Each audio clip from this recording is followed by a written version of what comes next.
Wouldn't it be great to consult some of the smartest minds in history and hear what they have to say about solving this COVID-19 situation? Today, we're going to do that.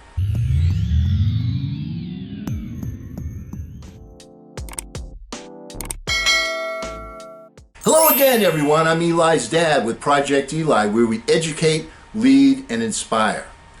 And folks, I was doing a little research on problem solving, and I came across a book that I read a long time ago by Napoleon Hill. You remember him, the author of Think and Grow Rich, the #1 personal development book in history. So the man knows a little something, and I'm not going to go into his complete background, but leave us say he's somewhat of an authority on handling situations, problems, moving forward in personal development. So I'm going to actually read to you from the book Success Habits. I don't know if you can see that so well. Success Habits, what Napoleon Hill had to say. So forgive me while I read this to you and see if you can see any congruencies between what Mr. Hill has to say and our present situation. I suppose you know not all people have good reputations for veracity. And yeah, Eli, I had to look up veracity. It means conformity to facts, accuracy. Especially that would apply in politics. If you're going to be influenced by politicians at all, just remember that all other professions in this world where truth is lacking most, it's in the field of politics. It used to be, back when I was a youngster growing up, that if a man were a politician, let us say if he were a congressman, he was looked up to with respect. But nowadays, if you call a man a politician, you're liable to find yourself faced with a slander suit. Politics has come to mean a disgraceful, disreputable, unjust, unfair system of trying to get into office, not on your own merits, but on the other fellow's demerits. That's a peculiar type of salesmanship and a peculiar type of thinking. Of course, there are exceptions to that rule. There are politicians who do not and would not resort to that, but the majority of them do. For that reason, you, the voters, I and you owe it to ourselves and to our fellow men in dealing with politicians not to be influenced by any politician who tries to get into office by trying to tear the other fellow down. Next, learn to be cautious and to use your own judgment, no matter who's trying to influence you.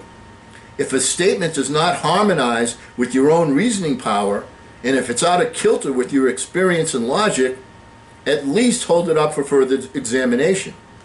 Don't move on it until you get more information. Falsehood has a queer way of bringing with it some form of warning note, perhaps in the tone of the voice of the one bringing it.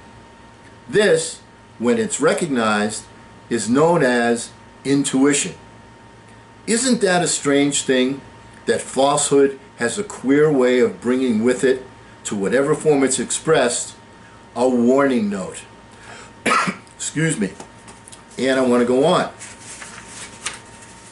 Okay.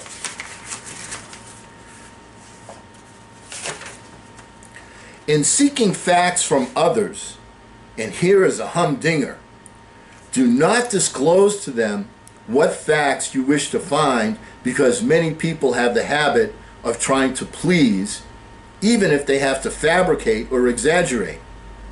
You stop any person you wish and ask that person the way to some small, out-of-the-way place, and he'll point right down the road and say, well, it's right down there about 2 miles, and then you turn to the right 2 miles, and then you go 2 miles farther on, and there it is.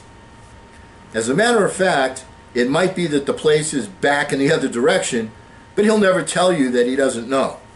He'll always give you the information. Most people are like that. They don't want to admit that they don't know.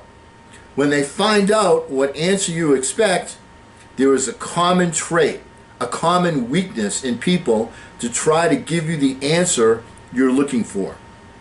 Remember that. Remember that if you really and truly wish information, don't give the person from whom you are seeking it the slightest idea as to what you think he's going to say. then he, having nothing to guide him, will slip up and maybe give you the truth. This all comes under the heading of accurate thinking. Science is the art of organizing and classifying facts. When you wish to make sure you're dealing with facts, seek scientific sources for their testing whenever possible. Men of science have neither a reason nor the inclination to modify or change facts, nor to misrepresent. The scientists are the most accurate thinkers in the world because they are searching for whatever is there, not for what they would like to find there. I hope you see some congruencies in Napoleon Hill's, and I quoted him directly from the book, Success Habits. I hope you see some congruencies to our present scenario and why our leadership is taking us down the wrong road. I will say nothing more. And because we never end a meeting on a philosophical note, let's all get out there and charge! I'm Eli's dad.